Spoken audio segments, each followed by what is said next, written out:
Hey, what's up everyone? Kevin here from Canadian Card Pickers, and today we're going to talk about the just released MetaZoo reserve list. It literally was released about an hour ago. I've been working on creating this slideshow presentation to talk about the reserve list with you all. First off, what is a reserve list? For those of you that don't know, MetaZoo is right now basically vaulting a bunch of their, some of their older cards, both like I think design and mechanically. So what they're basically going to do is none of these cards that we're going to talk about will ever be reprinted in a functionally identical form. So what they're saying is any of these cards that we're about to talk about won't ever be reprinted. So there's a couple parts to this. One part is, from a collection standpoint, some of the oldest cards, should be some of the more rare and hard to get, and they shouldn't be constantly reprinted, right? Like they're going to work on new ideas and expand as opposed to just reprint the same thing, because it takes away some of the excitement about that particular card. But also from a gameplay perspective, some of these cards are going to be very powerful, and as MetaZoo releases more and more, they're going to have a different approach to the design and the balance of the game. So these super powerful cards can have a more significant impact if they start to be a little more soft-handed with certain cards to just make it more balanced, right? So but we're gonna jump into this. We're gonna talk about all of the cards that are included, and I'll want to hear what your guys' thoughts are. But let's jump into it. So first up, this is specifically from Cryptid Nation, from those booster packs, not just Cryptid Nation stuff in general. This is very specific to the booster packs, but a lot of this stuff is Cryptid Nation. So first up, number 29 out of 159, we have the Blood Ruby. This is an artifact. I'm not going to talk much about the game mechanics of things because I'm not a big trading card game player, but I like to collect them. So Blood Ruby is the first one that we're listing. After that, a bunch of these are going to be artifacts until the last card, actually. Next up, we have Forest God's Amber, number 30 out of 159. Then we have Chaos Crystal, number 31 out of 159. After that, Black Hole Shard, which is number 32 out of 159. Then Earth's Core, number 33 out of 159. Each of these kind of some of them are kind of the same, but they generate like a different, different thing, right? Than the other cards, right? They're more themed around like earth or fire or water, etc. After that, Unending Fire Crystal, number 34 out of 159. Next one on the list is the Eternal Snowflake, number 35 of 159. Then from there, we have the Holy Gem, number 36 out of 159. Followed by Lightning Glass, number 37 out of 159. Medium's Third Eye, number 38 out of 159. Really like the art to that one. It's got kind of a spooky vibe. After that, we have Mermaid Scales, number 39 out of 159. And then we have the good boy himself, the Mothman, number 3 out of 159. This is one of the most coveted cards from Cryptid Nation. If you can get yourself a full holo Mothman, it's worth quite a bit. If it's, a PSA 10, but this one will not be reprinted. The last reprint will be in Revive promos. I don't know if Revive is something coming up or if it's in relation to Revive skateboards. I think that could be what they're referencing because there is a talk about MetaZoo and Revive skateboards. So I think that's what this caveat is Revive Skateboards and MetaZoo have a promo coming out and they will have Mothman in that. So, you'll want to keep an eye out for that. But after that, you're not going to see anything. You're not going to see this reprinted effectively. So after that, we're going to talk about tribal deck promos. I believe this is in reference to like the top loaded card, like the kind of top card in these tribal decks. But first up is the Dingbelle Ringleader. So a lot of these are going to be more like characters and that kind of thing. But the images that I did find were Kickstartered. I'm assuming that these are from the Kickstarter time of things in 2020, just because we're talking about, vaulting these, they're reserving these cards. So I think, this is accurate. If you know more proper on this, let me know if that's an inaccuracy and I can create a disclaimer. But basically, Dingbelle Ringleader is the first one out of the tribal promos. Then we have the Pukwudgie Chieftain, which I really like the art for this one. Very cool. Again, a lot of for those that have heard me talk about it, a lot of this stuff is Pokemon adjacent in aesthetic, but also a lot of almost like watercolory painting aesthetic, not quite digital, that we see in, say, Magic. After that, we have the Giant Salamander Queen. Although I will say the card itself says Salamander Queen. I think this is semantics. Typically you call any large salamander a giant salamander. So I think it's just kind of, they're referencing the actual creature. But on the card itself, it's Salamander Queen. But she is a giant salamander. So I don't think that's a big concern there. Next up, we have the Alpha Minnesota Iceman, which his body is very confusing. Just if you can see my cursor, I'm not quite sure what's happening here. I don't know if there's like snow around, but it definitely looks kind of strange. Oh, maybe that's like smoke or like breath. That's probably what that is. Next up, we have the Hopkinsville Goblin King. Very cool looking card. I really like this one. Just this Goblin King looks like it causes all kinds of trouble, and I dig it. Next up, we have the Flying Manta Ray. Kind of the cool thing about this card. So the one thing to keep in mind too is that going to the Manta Ray, we are shifting from Cryptid Nation to Nightfall, right? So if you have a look at the top left, you should see my icon. That's the Nightfall icon. That's the Cryptid Nation, right? And then, of course, no longer Kickstarted. It's that, and it's from 2021. So just so you're aware, that's why there's some aesthetic differences, right? For instance, we got this little notch going on here and a few other little things that just change the aesthetic a bit of the cards. After the Flying Manta Ray, we have ourselves Reptoid Ruler, which feels like a reference to just life these days. But again, another Nightfall one, this one going into the reserve list. After that, we have the Elder Matlox. Again, this is a Nightfall one. Very, very cool. I kind of like the jagged lines. It's a very, very Pokemon influenced aesthetic, I've got to say. After that, we have the Stikini Owl. Creepy looking owl. It has arms and wings, which creeps me out. But that one, again, going on the reserve list. After that, we have the Ghost Marshal. Weirdly, the horse looks like it's a ghost, but the marshal himself doesn't, which I find interesting. Almost kind of looks like one of those weird ventriloquist dolls. Now I'm creeped out by it. After that, we are shifting into the secret rares. For those of you that know MetaZoo, you're going to know all three of these. These are going to be the ones that you're like, yes, those are the top ones. So first up, Red Ink. Red Ink is getting shifted. The thing, though, about Red Ink is Red Ink was a secret, and I think it had a print limit of 100. So it already was extremely scarce. So it was meant to be kind of a special nod, I think, to like a lot of the artists and everything. So we have the Red Ink, which is followed by Blue Ink as well. And I like how they make a reference to bird. Bird is the word.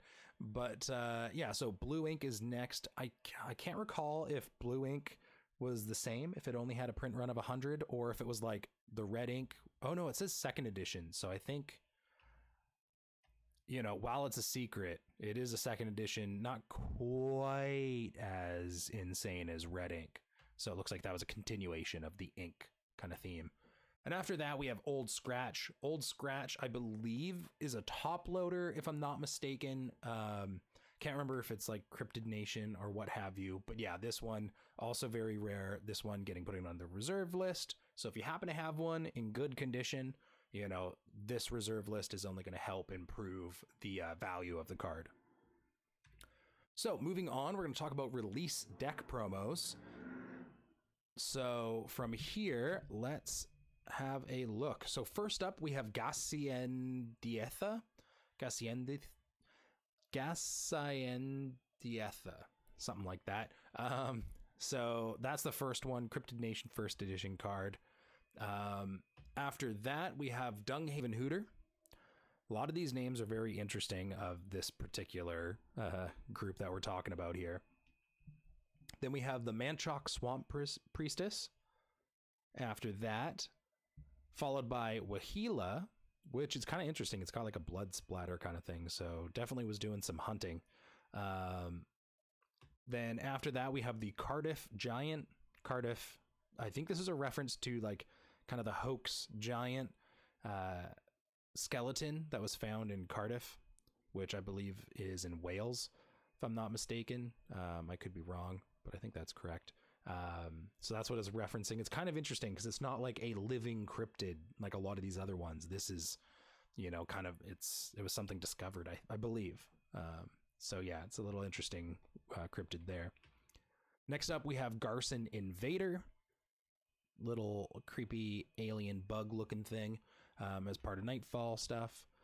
We have the Shanu, which is also Nightfall. Cool looking little abominable snowman type, very big hands. Next up, we have Headless Annie, which she looks terrifying. Which when I first looked at this, I didn't realize that her feet stopped. I thought she was more like a teenager and not like a little child. So that got way creepier, and it tracks. Then from there, we have the Spider Grandmother, which, looks like she's making some food for the grandchildren. She looks very young for a grandmother. Then not a great image because it was difficult to find something a little higher resolution, but we have the, I think it's the Moca Vampire. Looks more like a swamp creature, but is what it is. Usually when they talk about vampire, it's just because the cryptid behavior is like, it sucks blood, right? Which the chupacabra does, vampires do, a lot of things. So next up, these are being removed, or these items from blister packs are not going to be shown anymore. I will say I'm not entirely sure if the art might have been different for some of these in the blister pack versions versus the ones that we've seen before in this video. So, don't take it at the image value. Make sure that you do your research and, you're aware on whether or not you're getting the specific one for the blister pack, if it is distinct. So first up, of course, Mothman, again, reusing the art from earlier, but Mothman is available in these blister packs and it won't be reprinted in those. Jersey Devil as well. So if you happen to have a Jersey Devil, like full hollow with maybe some good grading, you're in a good position. And then moving on, we have other promo items. So the first of that is the first anniversary celebration. So this card's not going to be reprinted. Obviously, it's special for the first anniversary. Reprinting it doesn't make sense. If anything, they would do other anniversary stuff. After that, we have Father Sam. I'm going to assume this was a July 4th celebration thing for 2021. Not sure the significance of the snail, but, it's great. After that, we have the Loveland Mailman. So this little froggy dude doing some deliveries, which is kind of cool. It's got a weird meta aspect to it where it's like if you're visibly wearing official MetaZoo merchandise, his attack will get plus 25, which is kind of cool. But it's a good way to sell your merch for people to boost their gameplay. Next up, so this one was a collaboration, and this was Dbruze in collaboration with MetaZoo. And these were like t-shirts, so you would buy, and it's like a blind box. You'd buy the box, and you'd get this card, and then the t-shirt, whichever one you happen to get. So there's also like the t-shirts. I'm assuming the t-shirts aren't being reprinted as well. You know, they were kind of part of that special blind box. After that, there's what they call Rudy promos. First up, it is Rudy Investment Sasquatch, which interestingly, they're kind of going with the Patterson look for the Sasquatch in this. If you don't know, the Patterson film is a very well-known Sasquatch video from the 70s, I think it was. And after that, we have Rudy the Hunchback of Jacksonville, which is the one in the middle. And then we have Rudy Totally Not a Timmy. So that's listed on there, but I couldn't find any images or anything of it. So I'm not really sure how Rudy fits into the MetaZoo sphere, but yeah, maybe it's influencer, not quite sure. But yeah. Next up, we have the 2020 holiday promos. These are going to be both Halloween and Christmas.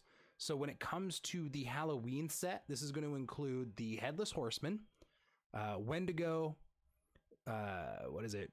Treat No Trick, Fright Night, and Beastie Bash. So these would have been from the 2020 Halloween promotional packs, I believe. So all 5 of the cards in there that I just mentioned, those are getting those are going to be put on the reserve list and vaulted. This Wendigo, you know, any of these, they don't reference, like if you got it Nightfall 2021, like you still can get Wendigo, right? So this is very specifically the Halloween 2020 first edition style ones. After that, they're also putting on the reserve list the Christmas holiday promos. So that includes Santa Claus. Santa Claus is gone, you guys. Santa's Bag, the Abominable Snowman, Gingerbread Man, and the North Pole like kind of promo card. I don't think it has, I'm not sure if it does or if it's integrated into gameplay, but basically there's 5 cards total that were pulled randomly from single card booster packs, so you'd get a couple single card boosters, and there was 500 copies of each of these 5 cards put into circulation. So there was 2,500 Christmas 2020 promos. So, and I believe this was the same with Halloween. So one of the things that's interesting is between Halloween and Christmas, this is when they made the shift to the red borders. So the Halloween 2020 may be the last cards that have the black borders, but again, they were the same. They had 2,500 cards in total with 500 of each. So if you happen to have some of these, they are very rare. They do have a print limit, very specifically out of 500. So only 500 will ever exist of these. And especially with being on the reserve list, the scarcity is locked in now. Then after that, we have the New Year's New Beginning card, or New Beginnings card. So this one, they won't reprint either. And finally, kind of all-inclusively, any release medals, all spellbook promos, all Nightfall playtester cards, convention-specific promos, all comic promos, all original ambassador medals, and all Patreon medals. Those are all getting put on the reserve list as well. And that sums it up. That is the entirety of the reserve list that was released. You know, I hope this is helpful for some of you. If you wanted to see this at a glance, it's finally out. And yeah, I'm excited. I'm excited how this will impact the secondary market. You know, as someone who's more collector focused, value does matter. So I'm curious how these reserved cards will impact the, you know, the value and scarcity of some of these cards. big thing when it comes to MetaZoo is a lot of people are collectors. I'd probably say there's like a 5-to-3 ratio of collectors to players, maybe even a little less players. So once we see MetaZoo hit the retail market, like Walmart and some of the other places I believe they're releasing into, I think that's going to have a pretty substantial impact on the adoption rate for players, which in turn will have an impact on card circulation as well as graded cards, because a lot of those cards now are going to be divvied up into people who are playing the cards or not necessarily getting them graded, which will have a positive impact long term on those cards and their value if you do decide to get them graded. I personally did get a card graded as myself, and I'm looking forward to seeing the results. That'll be another video once that those do come back, and I can show you guys. I did get 2 cards sent out for grading, so fingers crossed. But yeah, hopefully you found that video informative as we went through the list and just broke down what cards are getting put on the reserve list and will no longer be reprinted in their current form. You know, let me know what you think. You know, the biggest disclaimer that I can say is, you know, I'm new to the MetaZoo scene. I haven't been around since the Kickstarter and initial release or anything like that. So, you know, sometimes my information might not be like accurate to a T, or it might be accurate adjacent, or completely wrong. But this channel is all about learning, sharing the experience of collecting.